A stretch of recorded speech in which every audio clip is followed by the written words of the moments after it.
Selamat datang pada kuliah KL 3101, Analisis Struktur dengan Metode Matriks. Saya Rildova akan menemani Anda selama satu semester pada kuliah ini.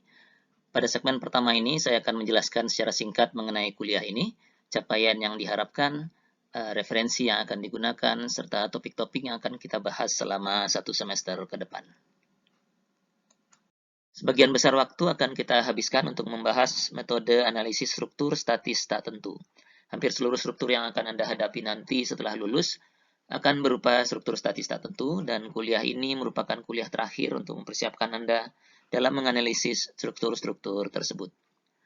Materi kuliah diawali dengan metode energi untuk menentukan deformasi struktur statis tertentu sebagai dasar bagi analisis struktur lebih lanjut. Kemudian kita membahas topik utama dari kuliah kita, yaitu analisis struktur statis tak tentu, di mana kita akan membahas 3 metode, yaitu metode fleksibilitas, metode kekakuan, dan metode kekakuan langsung. Di penghujung semester, tergantung dari waktu yang tersedia, kita akan tinjau beberapa aplikasi dari analisis struktur statis tak tentu ini. Misalnya pembuatan program komputer sederhana untuk analisis struktur, kemudian perangkat lunak analisis struktur komersial, serta pengantar untuk memulai desain atau perancangan struktur. Setelah mengikuti kuliah ini, Anda diharapkan dapat menentukan deformasi dengan menggunakan metode energi, kemudian menyusun formulasi matriks untuk ketiga metode analisis struktur statis tak tentu kita, baik metode fleksibilitas, metode kekakuan, maupun metode kekakuan langsung, dan selanjutnya melakukan analisis struktur statis tak tentu dengan masing-masing metode tersebut. Anda juga diharapkan dapat memodelkan struktur pada perangkat lunak analisis struktur komersial setelah menyelesaikan kuliah ini. Dalam kuliah ini, saya tidak menggunakan satu buku teks secara khusus.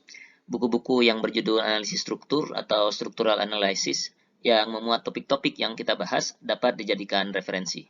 2 buku yang cukup representatif saya cantumkan di sini, satu karangan Hibbeler, satu lagi karangan Kasimali, keduanya berjudul Structural Analysis.